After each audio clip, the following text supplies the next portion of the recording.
murder. Yes, Can you sir. hear I me, can hear you Fab? fine. Yeah, he came.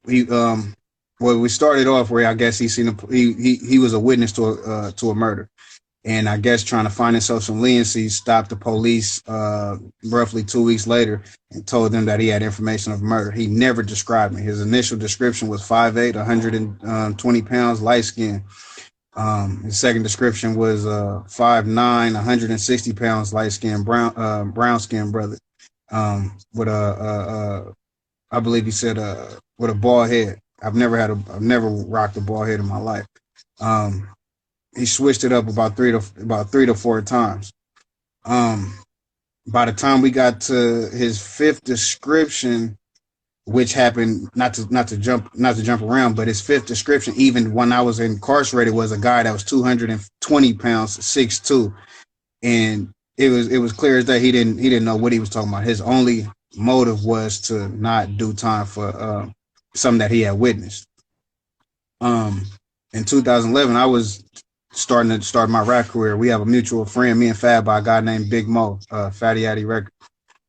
He was taking me under his he was taking me under his wing, putting me in the studio, getting me to change my life. Didn't want to see me go down the same paths that a lot of brothers that did. Had me in studios with Fab, had me in studios and around influential people, Gary Archer, um, different people, DEO at that time, even Odds. So he was working with me. So jumping out, killing people over an iPod.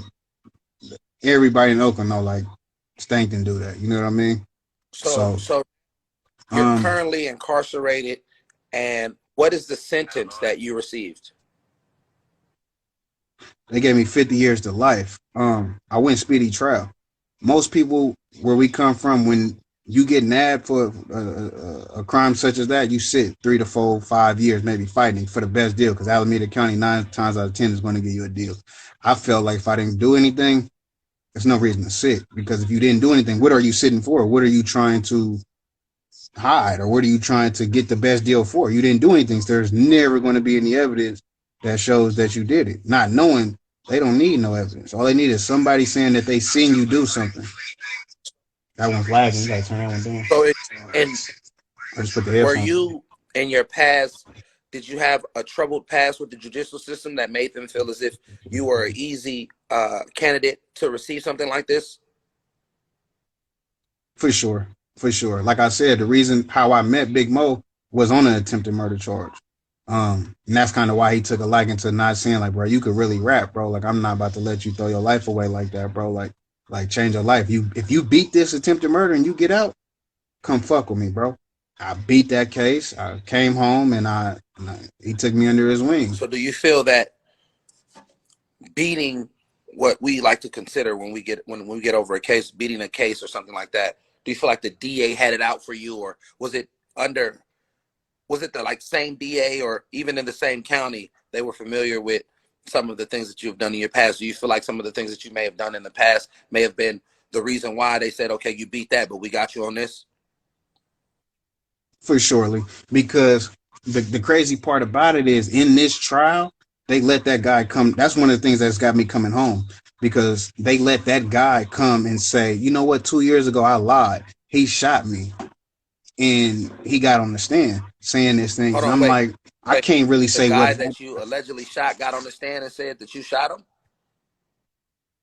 In 2009, I was a part of, without going too much into it. It was attempted murder on somebody, right? Um, I was nabbed for it. Wasn't going to snitch, and I went to trial on it. Guy came to court and said he didn't do that. He's not the one that shot me, and they sent me Mm. home. So in 2011, this same person is fighting a drug charge or something, and they go get him for this case and say whatever they tell him behind enemy lines, and he comes and says, you know what, 2 years ago I lied. He was with the guys. He is the guy that shot me. And so Is that that is called, that's not legal. That's what got that's me coming that home. legal? That's not legal. That's not legal. That's how I'm coming home. Because what the federal district is going to call that, it's called inadmissible evidence, as uncharged prior. You get what I'm saying? So if you quote unquote, as we like to say, beat a case already, that's closed. That's dead bang. I'm pretty sure it clears in the comments. She could Would be damn like near a speak double on it in the jeopardy. comments. Can't be You trial can't for the do same case. Right. exactly.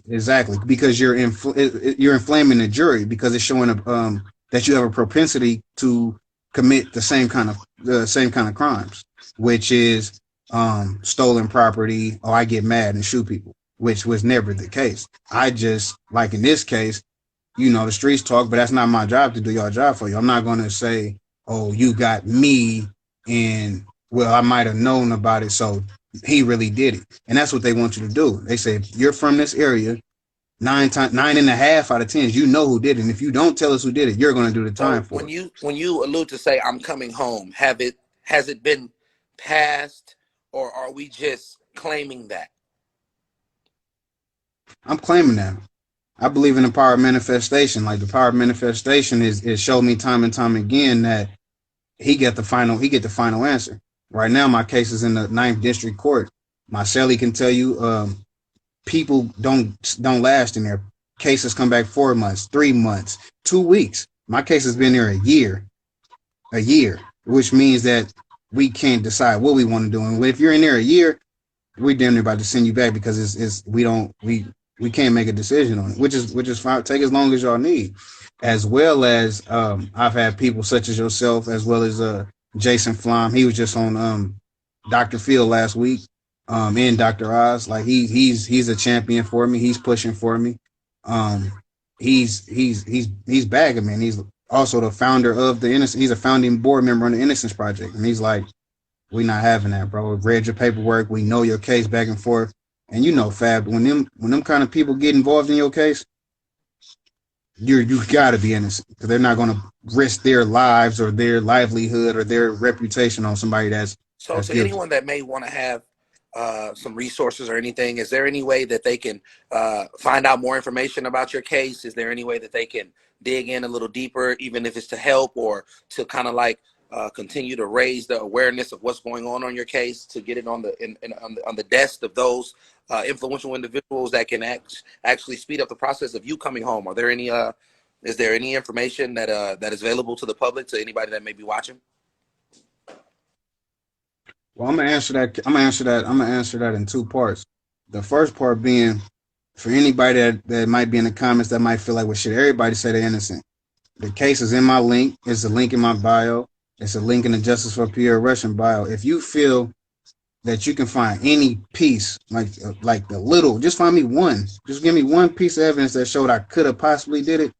Don't sign a petition. Don't share the story. You won't find nothing. It's a murder. You won't find nothing. You won't find, like let it marinate that I'm in jail with no gun, no evidence, no ballistics, no DNA.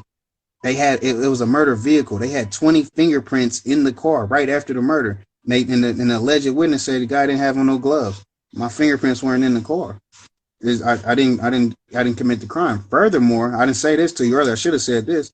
I won my appeal already. I went back on my appeal in 2015, and the driver that actually drove the alleged culprits to do it testified. And he said, "Man, I feel fucked up." He said, "I can't live with myself knowing that I committed a crime, and this guy is serving time for my crime, and they still didn't let me go." He said he didn't do it. I drove them guys to do it. He didn't. He wasn't with me. They still didn't let me go. So Let that. after 10 years of sitting down, what's the biggest lesson that you've learned in life? The biggest lesson. You Biggest said the lesson. biggest lesson. Like, if you would have to use this as a balance beam to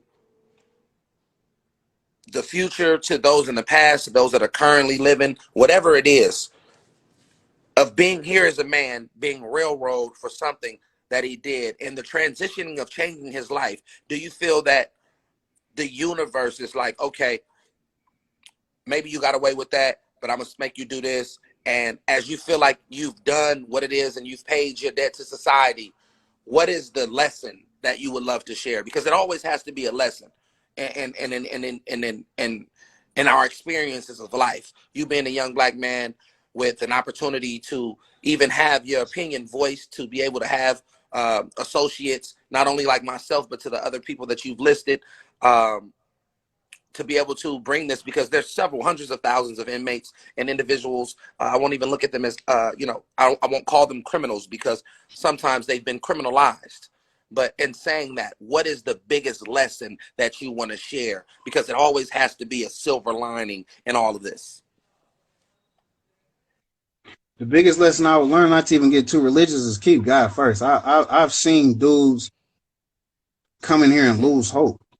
You know what I mean? I've never lost hope. Earlier this morning, you had the Sunday sermon, and you really was telling the story about For Job, sure, whether I you did. knew it or not. But Job was tested. He lost everything. You know what I mean? I see some dudes, right? This ain't hating on nobody, but I know I ain't even gonna say no names. I was in certain circles where I know I would have already blew, but I don't smut them dudes. I don't look down on them dudes. I congratulate them dudes. You know what I mean? I keep God first. My little sister was murdered since I've been in here, shot in her head. I couldn't slide behind that. I couldn't do nothing behind that. I had to just suck it up that my little sister is dead. You know what I'm saying? I won my appeal. I don't. They say I was part of 2%, 2% of the nation that wins them kind of appeals, factual innocence appeals. Went back to Santa Rita and lost again without no evidence. I didn't lose hope. I kept God first. You get what I'm saying?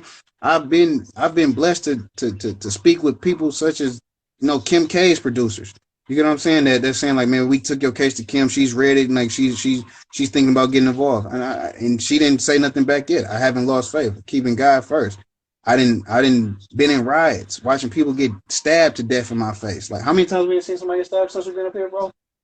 Niggas done seen 5 niggas get killed, and I only been here 3 months. 5 niggas and got down in 3 months since we've been up here. You know what I mean? We just watched somebody get butchered in our face, just butchered. Keeping God first, never losing faith. Like y'all can't break me. Like, this is some things that would break anybody mentally. Like, break your spirit.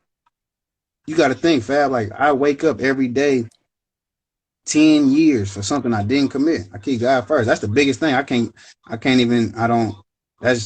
the biggest lesson. That's the biggest lesson for me. Once again, I want you to share your info, give out to those that are watching right now. And if you can go to his page, if you can tag some influential individuals and people from, the Innocent Project to Kim Kardashian, to Meek Mills, to any of the other advocates to advocate the wrongful convictions and flipping these wrongful convictions and turning these things around. I want you to share your information one more time. There's a link in his bio. If you guys click on the link, it's a petition that's going around that he's trying to raise the awareness of what's going on. And this brother is just one of many brothers that is sitting down on wrongful convictions. 10 years of his life has been taken away from him. The silver lining of it. Can I ask you this? I want to ask you this. Anything. Do you feel that at the speed of life that you were living and that you were going, do you feel you would have been alive if you wouldn't have did this time in jail? Man, I hear that a lot, fam. Like, I ain't gonna lie to you, bro. A lot of people. Somebody just said that to me. Mac Millie just said that to me the other night. Like, Stank, like, I know you would have been dead. But I don't believe that, Fab, because I believe, like, like Mo was at that time. Mo was moving, right, bro. Mo was moving, bro. You feel me? So, I don't think so, bro. And I wasn't. I was changing my circles. Like, circles is everything. Association is everything. I was changing my associations, bro. I wouldn't fucking with certain dudes the way I used to fuck them. I was really trying to take that music serious. You get what I'm saying? So, like, look at. I was with D-Lo. Look where D-Lo took it since I've been gone. You feel what I'm saying? D-Lo done did some shit. You feel me? And I was fucking with D-Lo, so I can't.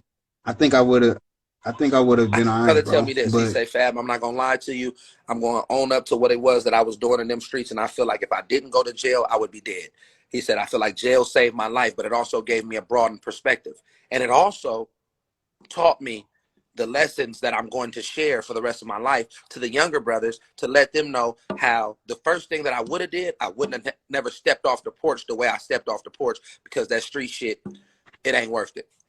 Any message like that you want to convey to some Yeah, of the young homies that may watch this, that may see this, that may get a chance to hear this?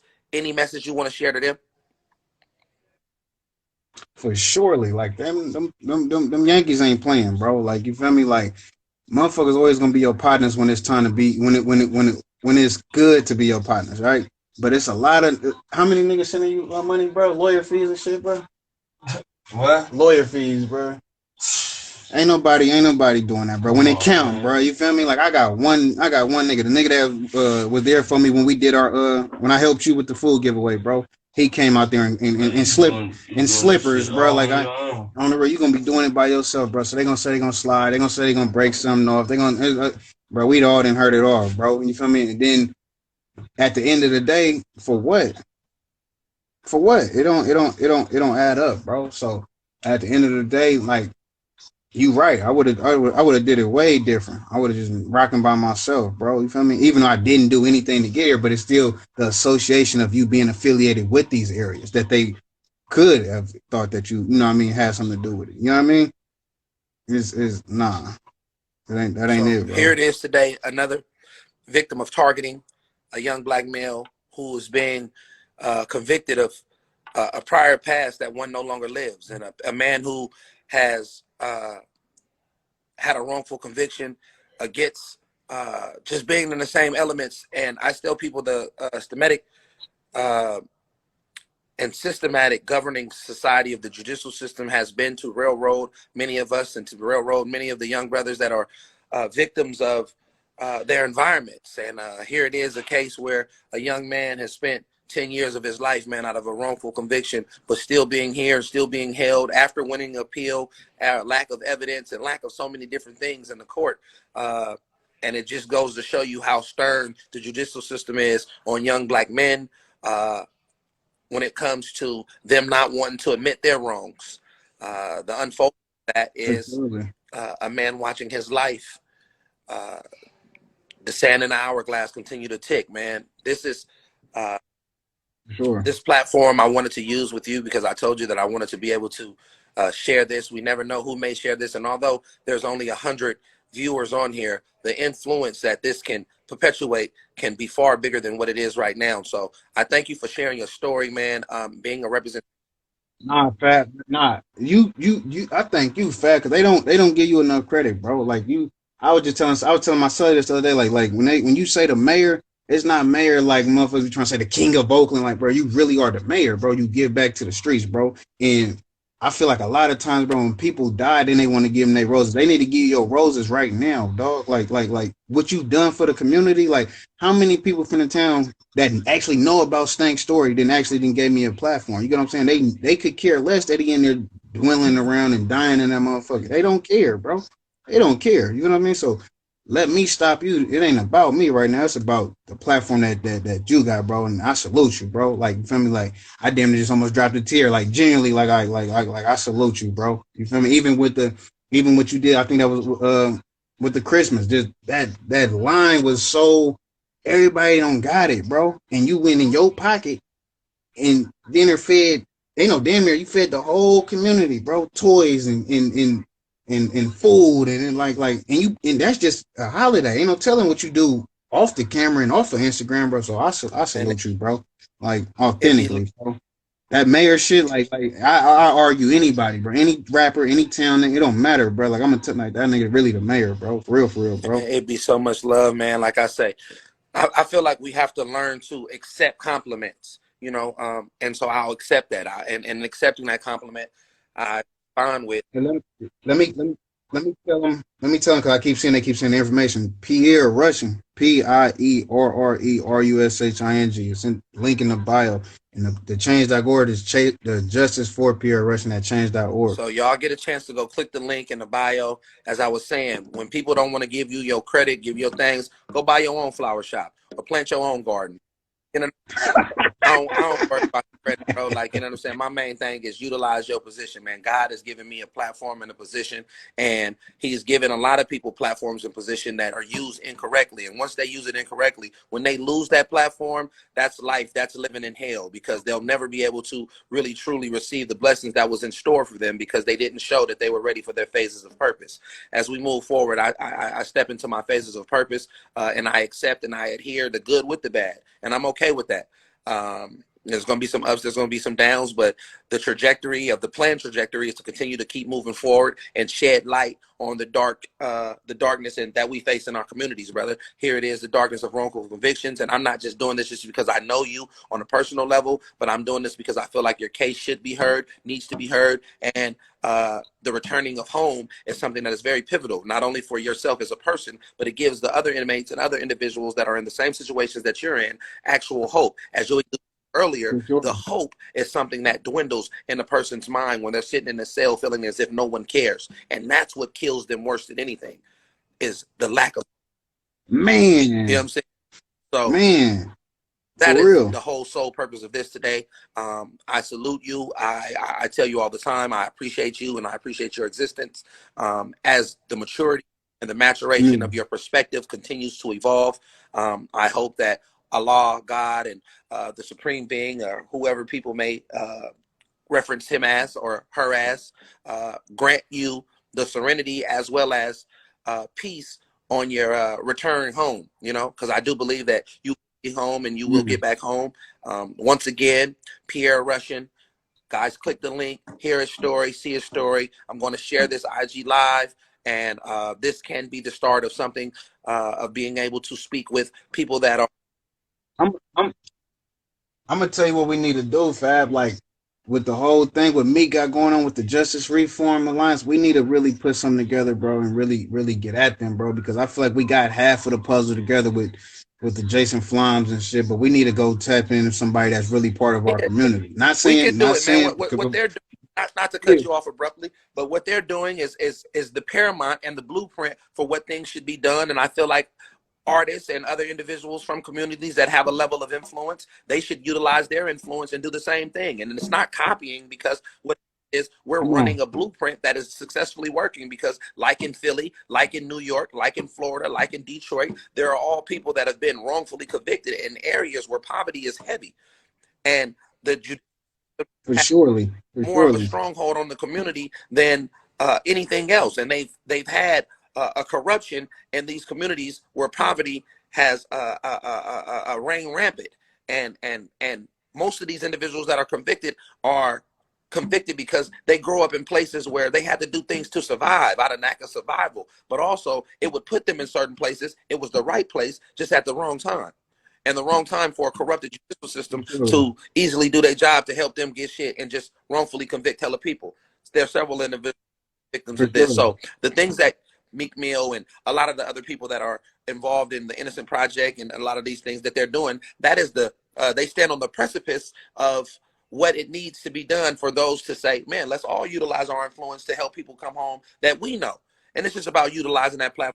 But as you For said, surely. certain motherfuckers don't be wanting to use their platform, and that just Come on, be what it come for real. on, But bro.